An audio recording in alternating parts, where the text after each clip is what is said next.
Petit Jornal. Inteligência e irreverência em doses diárias.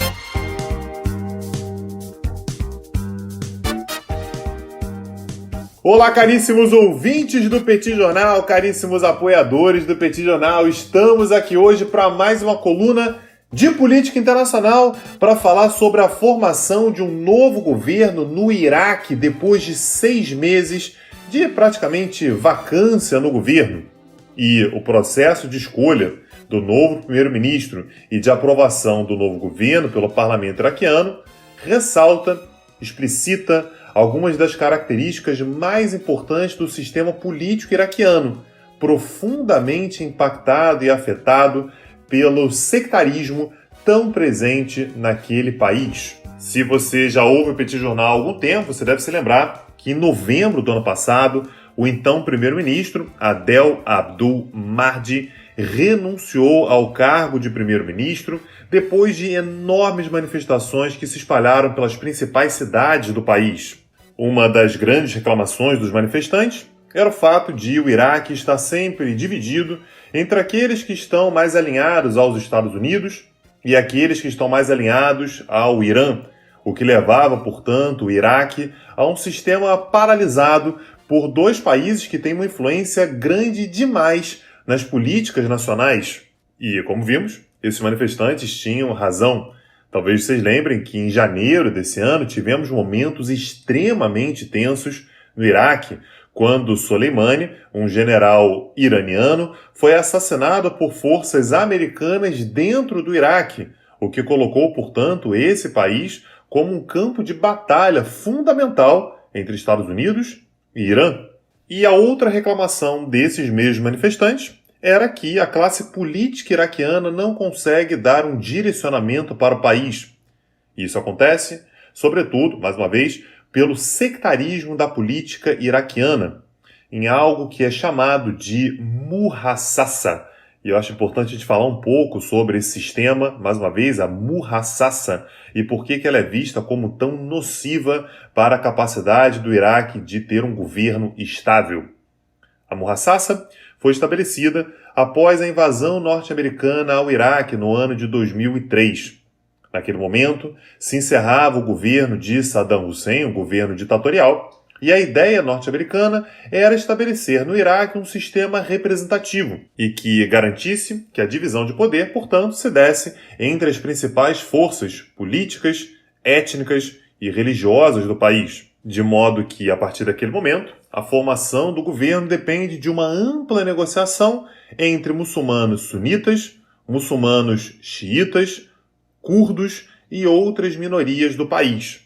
Isso pode ser visto, naturalmente, por um lado muito positivo, que bom, as minorias terão que dialogar entre si, portanto o governo vai envolver todos esses grupos.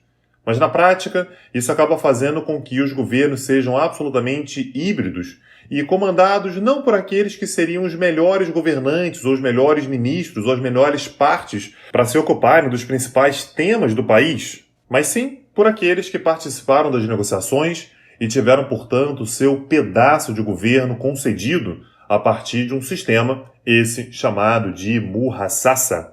A escolha do novo primeiro-ministro, essa semana, em Bagdá, demonstrou com perfeição o impacto que a Muhassasa tem na formação de um governo. O novo primeiro-ministro é Mustafa al-Kadhimi, que era desde 2016 chefe da inteligência iraquiana e, portanto, teve uma atuação muito importante no combate ao Estado Islâmico e é jornalista de formação. Ele conseguiu, finalmente, a formação de um novo governo depois de 2 outros políticos nos últimos 6 meses terem tentado a sorte e terem sido negados pelo parlamento. O que não significa que Kadhimi tenha tido vida fácil na hora de formar o seu ministério, o seu gabinete. Afinal de contas, segundo a Muhassasa, todos os grupos políticos, étnicos e religiosos do país têm que participar do governo. E isso significa que o seu próprio ministério é completamente loteado entre as principais forças políticas do país. E isso traz consequências práticas para o país. O Iraque tem 22 ministérios, e desses 22, apenas 15 nesse momento tiveram a quantidade de votos suficiente no parlamento para serem aprovados e finalmente empossados. 5 foram vetados pelo parlamento e outros 2 tiveram a sua escolha adiada, exatamente por não haver um consenso entre as principais forças políticas do país. O governo de Mustafa al-Kadhimi começa, portanto, sem o ministro do Petróleo, sem ministro da Justiça, da Agricultura, do Comércio ou das Relações Exteriores, e assume nesse cenário, tendo que lidar com a ampla rivalidade entre 2 dos grandes aliados do país, Estados Unidos e Irã, que, aliás, ambos aceitam muito bem o nome de Kadhimi, além de uma crise econômica severa, que já seria muito grave se ainda não fosse acrescentada pelo coronavírus, que não apenas leva a atividade econômica a parar, como no resto do mundo, mas também joga para o chão o preço do petróleo, o principal produto de exportação do Iraque. Se os manifestantes iam à rua desde o ano passado para protestar contra o sistema político iraquiano, muito incomodados exatamente pelo sistema da Muhassasa, é provável que isso cresça ao longo do governo de Kadhimi, que terá muitas dificuldades para governar, tendo em vista a necessidade de conciliar todas as correntes políticas do país. O Iraque, aliás, não está sozinho num sistema como esse.